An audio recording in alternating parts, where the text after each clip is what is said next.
Barbadian Justice Andrew Burgess sworn in as the newest member of the CCJ. The Attorney General to meet with the top brass of the police force on the increasing crime situation in Barbados. And coming up in sports, Sunil Lambris gives the selectors a reminder for the England series. Credible, balanced, committed. This is the CBC Evening News. Good evening, I'm Shane Jones. We begin tonight with breaking news in the money laundering case involving former Commerce Minister Donville Innes. Two more high-level local officials have been indicted but are not in custody. They are former ICBL Chief Executive Officer Ingrid Innes and the company's former Senior Vice President Alex Tasker, who is the current CEO of Digicel.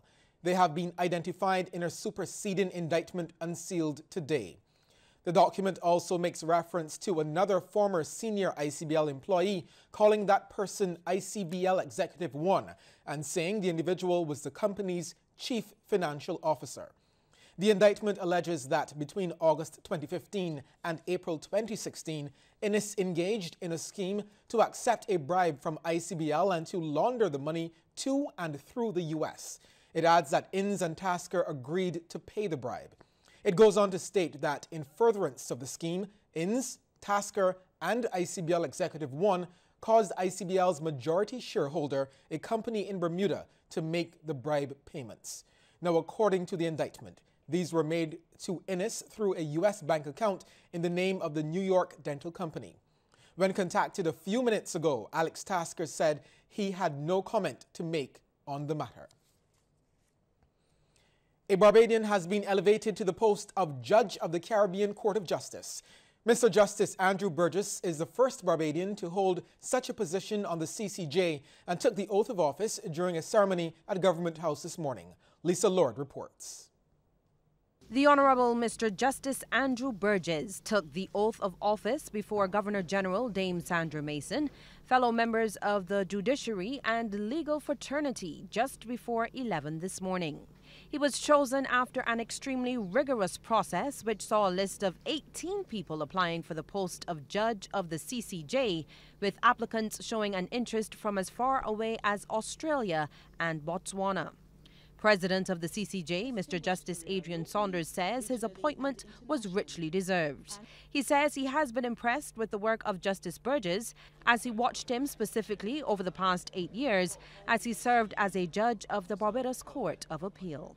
Throughout those 8 years, I have had occasion to study his judgments. Indeed, I am obliged to do so if appeals to the CCJ are lodged against them. Even when we had different views as to the outcome of a particular case, I've always been impressed by Andrew's breadth of knowledge, by the high quality of his writing skills, and by his attention to detail. He will be a most welcome addition to the CCJ bench, as he brings with him a tremendous amount of experience, both as an eminent member of the academic community and as an appellate judge. Justice Burgess, who credited God with his elevation, says he is looking forward to serving the people of the region to the best of his ability. I am hopeful that I can add to the excellent work which the Caribbean Court of Justice is doing in providing the region with a jurisprudence which is respected not only regionally but internationally. I know that the court has delivered a number of decisions which already are resonating not only regionally but internationally. And what I propose is to work along with the President and the team of judges at the Caribbean Court of Justice to do precisely that, to create a jurisprudence of which this region can be proud. Attorney General Dale Marshall called the ascension of Justice Burgess to the CCJ a tremendous honor for Barbados. Mr. Justice Burgess has excelled both as a teacher of law. I happen to have been one of his students, but he's also excelled on the bench. His intellect is sound and his judicial acumen is well sought after, not just in Barbados but internationally. I look forward to him contributing greatly to the to the emergence and development of Caribbean jurisprudence. The CCJ was established in 2001 to replace the Privy Council as the region's final court. While all the Caribbean countries have signed on to the country's original jurisdiction, only Barbados, Belize, Dominica and Guyana are signatories to the appellate jurisdiction of the court. Justice Burgess is, however, confident that more regional countries will make the CCJ their final court of appeal. Lisa Lord, CBC News. Thank you, Lisa. Hours after gunmen shot at police, Attorney General Dale Marshall has promised to address the nation on the crime situation following a briefing by the force's high command. His meeting with the top brass of the force was scheduled for today. Now, it comes after police reported that officers from the anti-gun and anti-gangs unit came under fire while on routine patrol in the areas of Chapman Lane and Murphy's Pasture last evening. The assailants had reportedly been liming in the area and ran away when police returned fire. One house was damaged in the exchange, but no injuries were reported. Now, mindful of the concern about the crime situation, particularly those committed with guns, the Attorney General will be touring several parts of the island with senior police officers tomorrow. Just yesterday, it was announced that the police administration and several other critical departments have been placed under the AG's portfolio. Just over 2 weeks ago into the year, Barbados has already recorded at least 11 shootings, which have resulted in 3 men being killed. In the meantime, President of the Caribbean Court of Justice, Mr. Justice Adrian Saunders, is describing the crime situation across the region as horrendous. He says up to this morning, he received information that refers to the Caribbean as being in the top 25 countries when it comes to homicide rates across the world. Justice Saunders says it is something that must be arrested urgently and says those responsible for law enforcement must handle situations carefully before cases even reach the courts. There is the prosecutorial system, there is the police, there is the prison system, there is the courts, there's probation and welfare. All of these are bodies that have different high command structures, and they all have a role to play in tackling crime, reducing crime, and treating with crime. It is imperative that they all work together in order to fashion appropriate rules, appropriate processes that are effective in treating with crime. Another big story in the news, Home Affairs Minister Edmund Hinkson says he's in total agreement with the Prime Minister's decision to readjust his portfolio. In an interview with CBC News this evening, Minister Hinkson says the Ministry of Home Affairs, as constituted after the elections, was humongous. It was made up of 14 departments, some of the most challenging internal affairs departments of the island, virtually all of which are in need of policy and legislative reform. I, of course, am the sole minister in this ministry, and you're aware that other ministries have 2 ministers or a minister and a parliamentary secretary. I am in agreement with the reassignment of the police to the Attorney General's chambers. I think that the police are a better fit under the same ministry as the criminal justice system comprising the courts and the Director of Public Prosecution. So the Prime Minister and I would have discussed this issue, and I'm in agreement with the reassignment. Minister Hinkson says the move allows him to now concentrate on some core areas in the 9 departments that remain in the ministry. We have immigration, which is in need of policy and legislative reform. We want to expand our population base as a country. We also, of course, have regional commitments to CARICOM and CSME. The ministry still has the prisons, which is operating under 50-year rule act, and we know that we have to reduce the rate of recidivism. In terms of prisoners, which stands at 68%, we need to look at rehabilitating them better and including those prisoners who are on remand. The portfolio that is customary with the Office of the Attorney General has now reverted to that ministry now that the AG's initial work with the IMF on the BERT program has been completed. Government continues to stress the importance of vendors to the local economy. This is according to Minister of Small Business, Entrepreneurship and Commerce, Dwight Sutherland. He was speaking to CBC News during a tour of the Palmetto and Marhill Street markets this morning. During the tour, he took the time to hear the concerns from vendors on a one-on-one basis.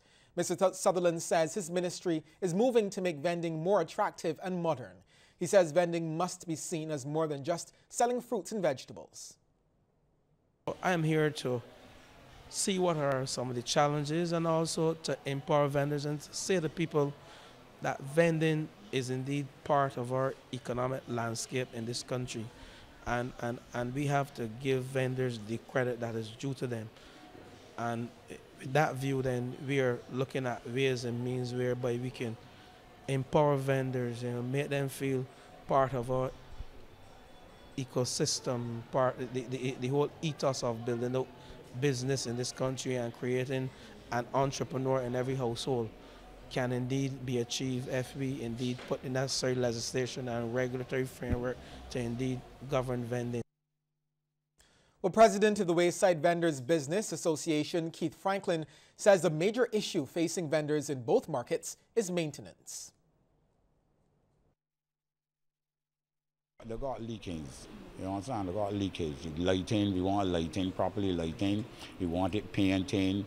And so then to keep that up to the standard that you want, you know, and they got to cooperate with the people that operate in business in it. Because it tends they don't want to cooperate. Like, suppose we talk about the place want cleaning, instead of, like, you know, they try to clean it to Sunday when nobody ain't working, they want to shut it down for the whole week to clean it. And that's what, if they maintain it properly, you don't have to shut down for a whole week. Next Wednesday, over 10,000 Brits are expected to descend on Kensington Oval as England and the West Indies go head-to-head in the first match of the Wisden Test series. And when the English are here, loads of beer is consumed. We clocked in at Banks Breweries today to see if the country's #1 beer was ready for the impact. Banks Beer may not be the official sponsor of the upcoming Test match against West Indies and England at Kensington Oval, but it stands ready to supply the demand. Thousands of bottles are on the production line, and a lot of them will be consumed over the next week or so. I caught up with marketing manager Charles Walcott, and he says since the match falls in the peak of the tourist season, the company was already armed and ready.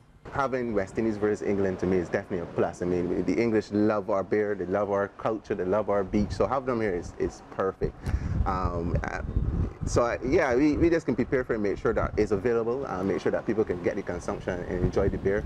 However, Charles says while they are excited about the visitors and the opportunity the Test match will bring, the company still knows who its most loyal customers are.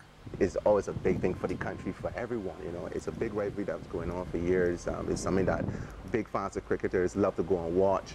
So for us, it's a big deal. I mean, the English being in town, this is peak tour season, people tend to enjoy our products when they come in. They enjoy our culture, they enjoy our beaches, and they enjoy our beer.